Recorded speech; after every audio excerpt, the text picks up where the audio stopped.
इस एपिसोड की शुरुआत बिल्कुल उसी सीन से होती है जहां पर पिछले एपिसोड खत्म हुआ था। हमारे जोआंग को क्लासरूम टास्क पूरा करना था, इसीलिए उसे पार्टनर्स की जरूरत थी, लेकिन वो किसी क्लास में नहीं था। इसीलिए हमारे जोआंग को स्पेशल क्लास यानी कि जीरो क्लास में डाला जाता है। वहां पर पहले से हमारी लिटिल मून होती है, जो कि हमारे जोआंग को देखने के बाद काफी ज्यादा खुश हो जाती है और उससे कहती है कि तुम चिंता मत करो, मैं यहाँ पर हूं ना, मैं तुम्हारी क्लासरूम टास्क को कम्प्लीट करने में मैं जरूर तुम्हारी मदद करूंगी। ये सुनने के बाद जोआंग लिटिल मून से कहता है कि अगर तुम मेरे आसपास रही तो जो क्लासरूम टास्क है उसे कंप्लीट करना और भी ज्यादा डिफिकल्ट हो जाएगा। और सबसे जरूरी बात, इस टास्क को कंप्लीट करने के लिए एक टीम की जरूरत पड़ेगी जिसमें कम से कम 3 लोग होने चाहिए, और ऐसा लगता है कि इस क्लास में हम दोनों ही हैं। ये सुनने के बाद लिटिल मून जोआंग से कहती है कि अगर ऐसी ही बात है तो उसे हमारे साथ जुड़ने के लिए कहना होगा। ये सुनने के बाद जोआंग काफी ज्यादा हैरान हो जाता है और लिटिल मून से कहता है कि ये सुनने के बाद लिटिल मून हमारे जोआंग से कहती है कि क्लास 0 में सबसे पहले एंटर करने वाला पर्सन जाओ तांग तांग, वो यूलियन इमॉर्टल सेट का टैलेंटेड सीनियर ब्रदर है जो कि 100 सालों में एक बार आता है। फिर हमें तांग तांग के रेसिडेंस को दिखाया जाता है जहाँ पर कि तांग तांग अपने रेसिडेंस में सेक्लूजन में होता है। फिर हमें तांगियों को दिखाया जाता है जो कि बैठकर लिख रहा होता है, लेकिन लिखते वक्त उसे कुछ सोच नहीं रहा होता है, जिसके वजह से वो अपने दिमाग पर काफी ज्यादा जोर देने लगता है, जिसके वजह से उसके दिमाग से धुआं भी बाहर निकलने लगता है और वो अपने सर को पीटते हुए कहता है कि मैं और भी ज्यादा नहीं लिख सकता,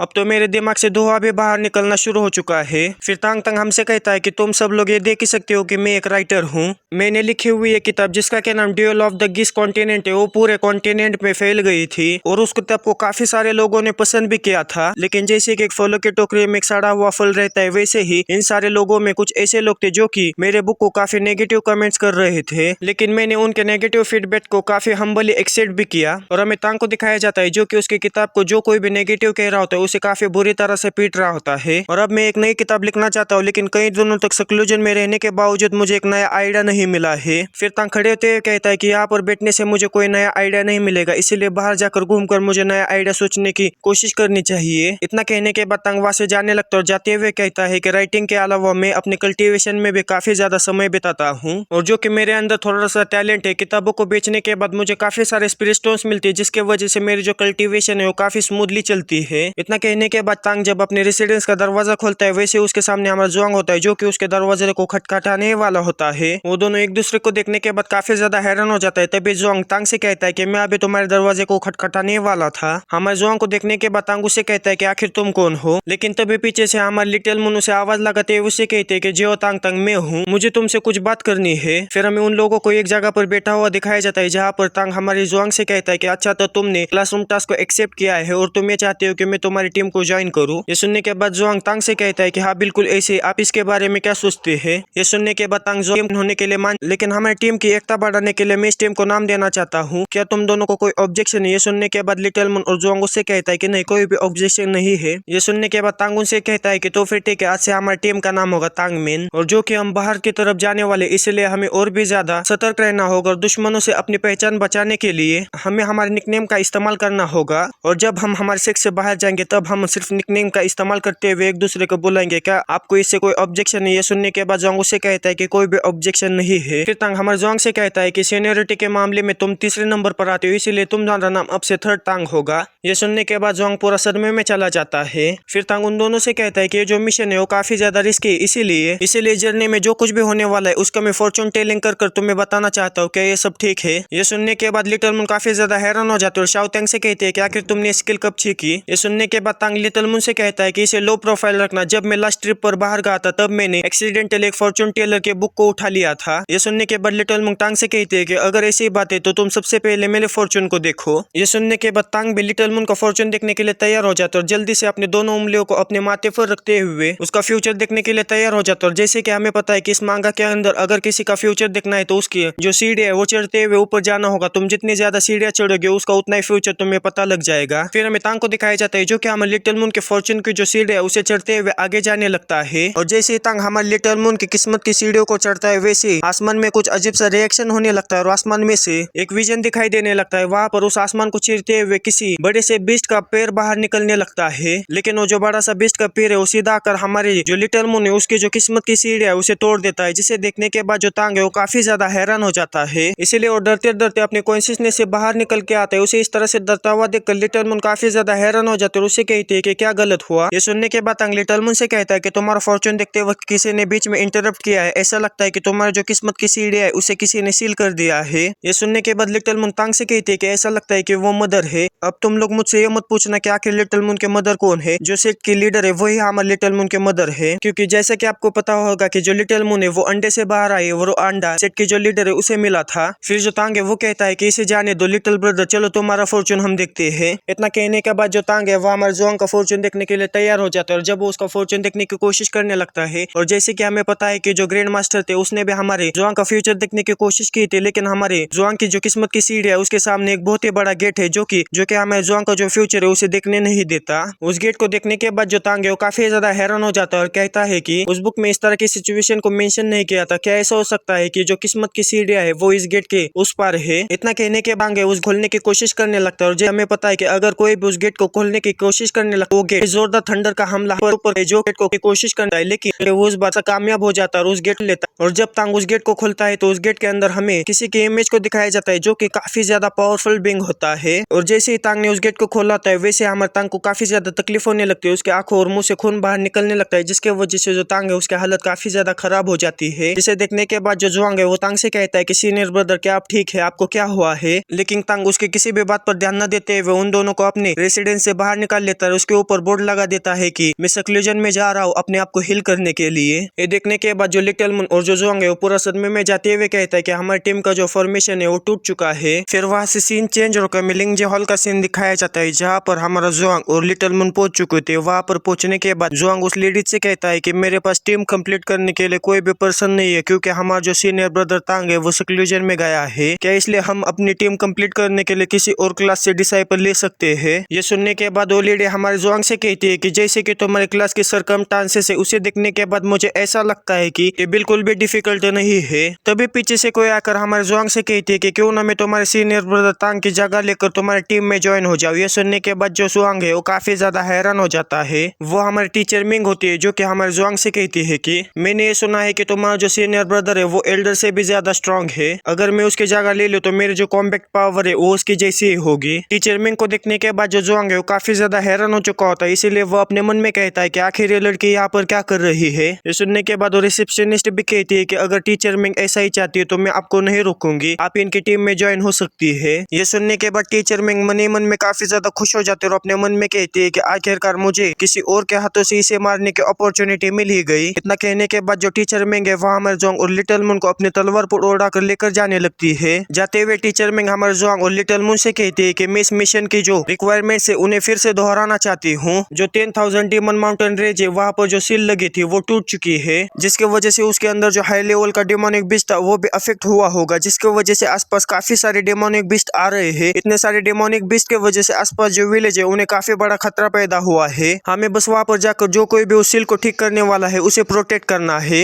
और वहाँ पर बढ़ने वाले जो डेमोनिक बीस्ट है उन्हें भी रोकना है। और डेमोनिक बीस्ट से जो कोई भी डेमोनिक मटेरियल तुम्हें मिलने वाला है वो सिर्फ तुम्हारा रहेगा। इतना कहने के बाद वो तीनों काफी तेजी के साथ 10,000 डीमन माउंटेन रेंज की तरफ बढ़ जाते हैं। फिर वहाँ से सीन चेंज होकर हमें 10,000 डीमन माउंटेन रेंज के आउटसाइड का एरिया दिखाया जाता है, जहाँ पर हमारे यूलिन इमॉर्टल सेक्ट और किसी दूसरे सेक्ट के जो डिसाइपल्स है उनके बीच में काफी तगड़ी लड़ाई चल रही होती है। तभी बीच में उनका कोई डिसाइपल आकर हमारे एक डिसाइपल के ऊपर काफी तगड़ा हमला कर देता है, जिसके वजह से वो डिसाइपल काफी ज्यादा घायल हो जाता है। हमारे यूलिन इमॉर्टल सेक्ट के डिसाइपल को अपने हमले के सामने ना टिकता हुआ देखकर वो डिसाइपल काफी ज्यादा खुश हो जाता है और उससे कहता है कि तुम मेरे सिर्फ एक मामूली से हमले से भी नहीं बच सकते। यूलिन इमॉर्टल सेक्ट नाम के अलावा कुछ भी नहीं है। क्या वो 36 सेक्ट के स्ट्रेंथ के क्वालिफाई भी है या नहीं? अगर आप भूल चुके हैं तो मैं आपको बताना चाहता हूँ 36 सेक्ट यानी 36 ऐसे सेक्ट है जो कि काफी ज्यादा पावरफुल है, और उन्हीं सेक्ट के बीच में हमारा यूलिन इमॉर्टल सेक्ट भी आता है। लेकिन तभी काफी तेजी के साथ और काफी बैडा सेंटर लेते हुए हमारे जो टीचर मिंग है वो वहाँ पर पहुंच जाते हैं और उस डिसाइपल से कहते हैं कि आखिर तुम्हारी हिम्मत कैसे हुई हमारे यूलिन इमॉर्टल सेक्ट की इंसल्ट करने की। टीचर मिंग को वहाँ पर देखने के बाद जो यूलिन इमॉर्टल सेक्ट के डिसाइपल्स होते हैं वो काफी ज्यादा खुश हो जाते हैं। फिर टीचर लिंग सामने वाले डिसाइपल को देखने के बाद कहती है कि इनके आउटफिट को देखने के बाद ऐसा लगता है कि ये सारे लोग किंगफिंग सेक्ट से है, और ऐसा लगता है कि उन लोगों ने इसी मिशन को एक्सेप्ट किया है और यहाँ पर वो विलेजेस को डिमोनिक बीस्ट से बचाने के लिए आए हैं। फिर जो टीचर लिंग होते हैं वो अपने डिसाइपल से कहते हैं कि आखिर तुम लोग फाइट क्यों कर रहे थे। ये सुनने के बाद वो डिसाइपल टीचर लिंग से कहता है कि हम सब लोग मिलकर 4th लेवल वाले डिमोनिक बीस्ट से लड़ रहे थे और हम उसे मारने में कामयाब भी हो गए थे, लेकिन बीच में ये आ गए, जिसके वजह से हम लोगों में से कौन इसकी ओनरशिप लेगा इसके वजह से झगड़ा होने लगा। तभी क्विंकिंग सेट का कोई आदमी सामने आते हुए कहता है कि नहीं ये इस तरह से नहीं था, मैंने उस 4th लेवल वाले डिमोनिक बीस्ट के ऊपर काफी ज्यादा पावरफुल हमला किया था, जिसके वजह से वो डिमोनिक बीस्ट मारा गया। फिर वो आदमी सामने आते हुए कहता है कि मैं क्विंकिंग सेट का एल्डर वू हूँ। आपसे मिलकर मुझे काफी अच्छा लगा और हम दोनों के सेट के बीच में काफी ज्यादा झगड़ा बढ़ने से पहले मैं एक सुझाव आपके सामने रखना चाहता हूँ। आप अपनी तरफ से एक डिसाइपल और मैं अपनी तरफ से एक डिसाइपल भेजूंगा और उन दोनों के बीच में हम फाइटिंग करवाएंगे। जो कोई भी इस फाइटिंग में जीतेगा तो जो 4th लेवल वाला डेमोनिक बीस्ट मारा गया है वो सब उनका हो जाएगा। बोले आपको ये आइडिया कैसा लगा? ये सुनने के बाद टीचर लिंग उस एल्डर से कहते कि तो फिर ठीक है। इतना कहने के बाद टीचर लिंग आखिर किसको आगे भेजने वाली उसका नाम लेने वाले होते हैं कि तभी पीछे से लिटिल मून आगे आते हुए कहती है कि मैं जाऊंगी। हमारे लिटिल मून को वहां पर देखने के बाद जो यूलियन इमॉर्टल सेट के डिसाइपल्स होते हैं वो काफी ज्यादा हैरान हो जाते और कहते हैं कि तो वही लिटिल विच आखिर सेक्ट लीडर ने इसे बाहर कैसे आने दिया। और हमारा जोंग लिटिल मून के पास जाकर उसे कहता है कि क्या तुम इसके बारे में श्योर हो? फिर जोंग लिटिल मून के कान में कहता है कि वो लोग काफी ज्यादा कमजोर लग रहे, तुम गलती से उन्हें मत मारना। ये सुनने के बाद लिटिल मून जोंग से कहती है कि तुम चिंता मत करो, तुमने मुझे जो योगा रिलैक्सेशन टेक्निक दी है उसकी मैं डेली प्रैक्टिस करती हूँ। एक छोटी सी लड़की को लड़ाई में सामने उतरता हुआ देखकर जो क्यूएन सेक्ट का एल्डर होता है वो कहता है कि जो यूलियन इमॉर्टल सेक्ट है वो सच में काफी ज्यादा डिक्लाइन में है कि वो छोटी सी बच्ची को लड़ाई करने के लिए भेज रहा है। इतना कहने के बाद वो एल्डर अपने किसी डिसाइपल जिसका के नाम चेंग फेंग होता है उसे अपने पास बुलाते हुए उसे कहता है कि तुम सबसे पहले लड़ाई करने के लिए जाओगे। ये सुनने के बाद जो चेंग फेंग होता है वो भी लड़ाई करने के लिए मान जाता है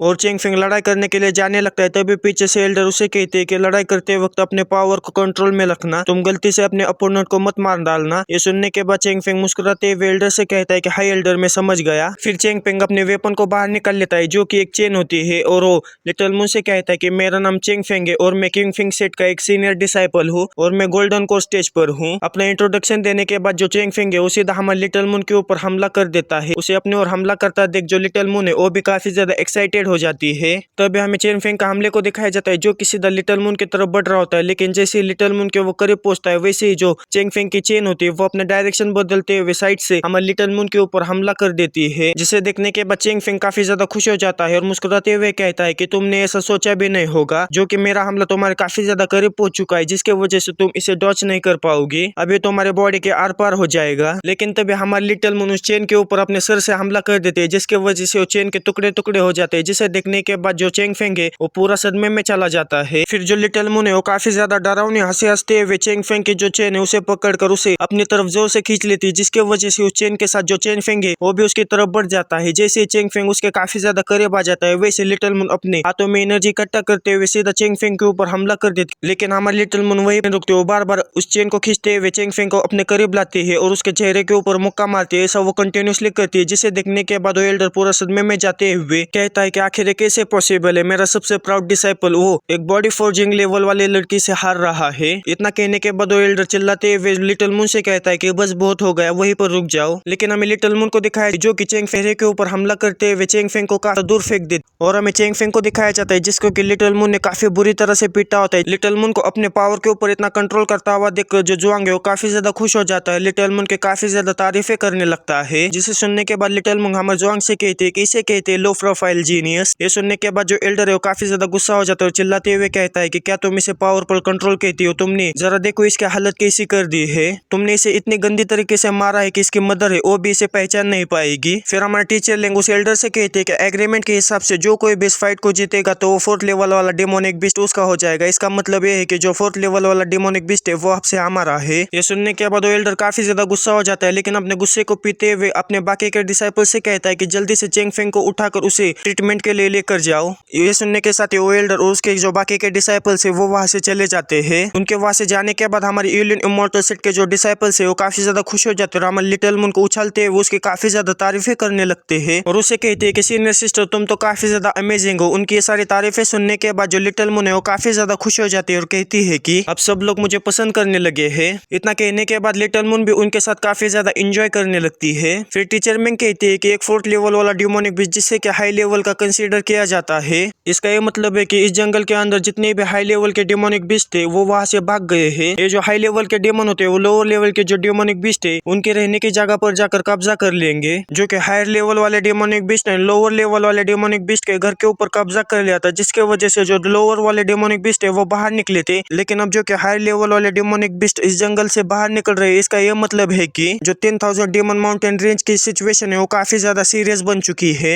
और जो 10,000 डेमन माउंटेन रेंज के अंदर अचानक से ये चेंजेस आए वो हमारी एक्सपेक्टेशन से भी काफी ज्यादा है। अगर 4th लेवल वाले या फिर उससे हायर डेमोनिक बीस्ट यहाँ से भागेंगे तो ये जो मिशन है क्लास बी के रिक्वायरमेंट्स उसमें नहीं बैठेगा। इसीलिए जो टीम 0 है वो इस जंगल के अंदर जाकर इन्वेस्टिगेट करेंगे और इन्फॉर्मेशन को गैदर करेंगी। और साथ ही में टीचर मिंग मुस्कुराते हुए अपने मन में कहती है कि जगह जितनी ज्यादा क्योटिक होगी वहाँ पर मर्डर करने की जो अपॉर्चुनिटीज है उन्हें क्रिएट करना काफी ज्यादा आसान होगा। और टीचर मिंग की सारी बातें सुनने के बाद जो जुआंग है वो अपने मन में कहता है कि अगर हम अंदर गए तो 4th लेवल डेमन या फिर उससे भी हाई लेवल वाले डेमन के साथ हमारा सामना होगा। अगर मैं अंदर चला गया तो सिस्टम को जो अपग्रेड करने की कंडीशन है वो कम्प्लीट हो जाएगी। और हमें दिखाया जाता है कि सिस्टम को अपग्रेड करने की 2 कंडीशन होती है। सबसे पहले 5th लेवल वाले डेमन बीस्ट का डेमन कोर चाहिए होता है, वो भी 1, और 6th लेवल वाले डेमन बीस्ट का फ्लैश चाहिए होता है, वो भी 10 किलो। और टीचर मिंग और हमारे जुआंग के अपने अपने मकसद होते हैं, इसलिए वो दोनों अंदर जाकर इन्वेस्टिगेट करने के लिए मान जाते हैं। लेकिन उन दोनों से ज्यादा तो हमारे लिटिल मून एक्साइटेड होते हैं, इसीलिए वो उन दोनों को पीछे छोड़ते हुए वो जंगल के अंदर इन्वेस्टिगेट करने के लिए सबसे पहले आगे चली जाती है। उसे इस तरह से अंदर जाता हुआ देखकर जो जुआंग है उसके काफी ज्यादा फिक्र करने लगता है और पीछे से चिल्लाते हुए उसे कहता है कि जंगल के अंदर भटक मत जाना। ये सुनने के बाद टीचर मिंग जुआंग से कहती है कि तुम उसकी चिंता मत करो, उसे सेक्ट मास्टर ने प्रोटेक्ट करने के लिए एक मार्ग बना दिया है जिसके वजह से उसकी सेफ्टी की चिंता तुम्हें नहीं करनी चाहिए। इतना कहने के बाद टीचर मिंग जुआंग को अपने साथ उस जंगल में इन्वेस्टिगेट करने के लिए लेकर जाने लगती है। फिर हमें कुछ समय बाद का सीन दिखाया जाता है जहाँ पर जो जुआंग है वो जंगल में आगे आगे चल रहा होता है, जो टीचर मिंग है उसके पीछे पीछे चल रही होती है। चलते हुए जो जुआंग है वो टीचर मिंग से कहता है कि ये जो 10,000 डेमन माउंटेन रेंज है वो बाकी के जो माउंटेन्स और जो फॉरेस्ट होते हैं बिल्कुल उसी की तरह लगती है। ये सुनने के बाद टीचर मिंग मुस्कुराते हुए उससे कहती है कि हाँ बिल्कुल ऐसा ही। इतना कहने के बाद टीचर मिंग वहीं पर रुककर अपने पास से किसी तरह के बोतल निकालकर उसके अंदर से किसी तरह के लिक्विड को बाहर निकाल लेती है और कहती है कि ये एक ड्रैगन सलाइवा है। ये जो ड्रैगन सलाइवा का एसेंस है वो आसपास के जो डेमन बीस्ट है उन्हें अपनी तरफ अट्रैक्ट करता है, यहाँ तक कि वो 5th लेवल वाले डेमन किंग्स को भी अपने तरफ अट्रैक्ट कर सकता है। इतना कहने के बाद टीचर मिंग उस ड्रैगन सलाइवा के एसेंस को हमारे जुआंग के बॉडी के ऊपर डाल देती है और जैसे वो एसेंस हमारे जुआंग के बॉडी के ऊपर गिर जाता है वैसे हमारे जुआंग को लगता है कि उसके बॉडी के ऊपर वाटर ड्रॉप पड़ी है, उसे लगता है कि बारिश होने वाली है। इसीलिए वो पीछे मुड़कर टीचर मिंग से कहता है कि क्या तुम अपने साथ किसी तरह के मैजिकल वेपन को लेकर आए हो जो कि तुम्हें बारिश के पानी से बचा सकता है। लेकिन जब वो पीछे मुड़कर देखता है तो काफी ज्यादा हैरान हो जाता है क्योंकि वहाँ पर टीचर मिंग नहीं होती। ये देखने के बाद जुआंग कहता है कि आखिर वो कहाँ पर चली गई और हमें टीचर मिंग को दिखाया जाता है जो कि जुआंग से थोड़ी ही दूर जाकर एक पेड़ के ऊपर चढ़कर बैठ जाती है और अपने मन में कहती है कि मैंने सुना था कि ये एल्डर का जो पाम अटैक था उससे भी बच चुका है, मुझे लगता है कि उसकी जो कल्टीवेशन लेवल है वो गोल्डन कोर स्टेज पर होगी। लेकिन अगर वो अपने फिजिकल स्ट्रेंथ के ऊपर रिलाई करेगा तो वो मुश्किल से नॉनसेंसुअल स्टेज पर ही पहुंचेगा और जब वो ड्रैगन सलाइवा एसेंस अपने तरफ बीस्ट को अट्रैक्ट करेगा तब बीस्ट इसे जरूर मार डालेंगे। फिर हमें जुआंग को दिखाया जहाँ पर हमारा होता है वहाँ की जो जमीन है वो हिलने लगता है। तभी हमें जुआंग एक डेमोनिक बीस्ट को दिखाई जिसके आने का हमें जुआंग को भी एहसास हो जाता है, इसलिए वो जल्दी से पीछे मुड़कर देखता है तो काफी बड़े बीस्ट को दिखाया जाता है जो कि काफी जोरदार दगाता है। उसे देखने के बाद चरमेंगे वो काफी ज्यादा खुश है और मुस्कुराते हुए अपने मन में कहती है डेमन बीस्ट कुछ ज्यादा ही जल्दी अट्रैक्ट हो गए। ये जो ड्रैगन सलाइवा एसेंस है वो बॉडी रिफाइनिंग करने के लिए एक सुप्रीम ट्रेजर है और साथ ही में डेमन बीस्ट को अपनी तरफ अट्रैक्ट करने के लिए एक्सट्रीमली स्ट्रांग है। उस बियर वाले डेमोनिक बीस्ट को देखने के बाद हमारा जुआंग बिल्कुल भी डरता नहीं बल्कि वो मुस्कुराते हुए कहता है कि इतनी जल्दी एक डेमोनिक बीस्ट का सामना भी होना ये कितनी अच्छी बात है। फिर हमारा जुआंग उस डेमोन बीस्ट से कहता है कि क्या मैं तुमसे पूछ सकता हूँ कि आखिर तुम किस लेवल के डेमोनिक बीस्ट हो। फिर हमें टीचर मिंग को दिखाया जाता है जो कि अपने मन में कहती है कि इसके ऑरा को देखने के बाद मुझे ऐसा लगता है कि 4th लेवल वाला डेमोनिक बीस्ट है, इसका लेवल गोल्डन कोर स्टेज के कल्टीवेटर लेवल जितना ही है, इस छोटे से बच्चे को लेसन सिखाने के लिए काफी होगा। फिर वो डेमोनिक बीस्ट काफी तेजी के साथ हमारे जुआंग के ऊपर हमला करने के लिए उसकी तरफ बढ़ जाता है और उससे कहता है कि मैं 4th लेवल वाला डेमोनिक बीस्ट हूँ। उसे अपने ऊपर हमला करता हुआ देखकर जुआंग सिर्फ अपने हाथों को सामने लाता है जिसकी वजह से जैसे ही उस डेमोनिक बीस्ट का हमला हमारे जुआंग के हाथ को लगता है वैसे उसका हाथ उखड़ जाता है और उस डेमोनिक बीस्ट का लेवल पता चलने के बाद जुआंग काफी ज्यादा निराश हो जाता है और कहता है कि ये सिस्टम के अपग्रेड करने के कंडीशन को नहीं पूरा करता। ये सुनने के बाद वो डेमोनिक बीस्ट कुछ भी नहीं समझ पाता, लेकिन तभी हमारा जुआंग मुस्कुराते हुए उसे कहता है कि नहीं मैं तो हमारे डेमन कोर को इनर सेट के अंदर क्रेडिट के तौर पर एक्सचेंज कर सकता हूँ। ये सुनने के बाद वो डेमोनिक बीस्ट काफी ज्यादा डर जाता है और चिल्लाते हुए जुआंग से कहता है कि प्लीज मास्टर मुझे मत मारिए। लेकिन हमारा जुआंग उस डेमन बीस्ट की किसी भी बात पर ध्यान न देते हुए सीधा उस डेमन बीस्ट के ऊपर हमला कर देता है और एक ही पंच के साथ उस डेमन बीस्ट का काम वहीं पर तमाम हो जाता है। उस डेमन बीस्ट को मारने के बाद जो जुआंग है वो जल्दी से जाकर उस डेमन बीस्ट के कोर को बाहर निकाल लेता है। उस कोर को देखने के बाद जो जुआंग है वो काफी ज्यादा खुश हो जाता है, लेकिन जो टीचर मिंग है वो पूरा सदमे में जाते हुए कहती है कि उसने सिर्फ एक ही पंच के साथ 4th लेवल वाले डेमोनिक बीस्ट को मार डाला।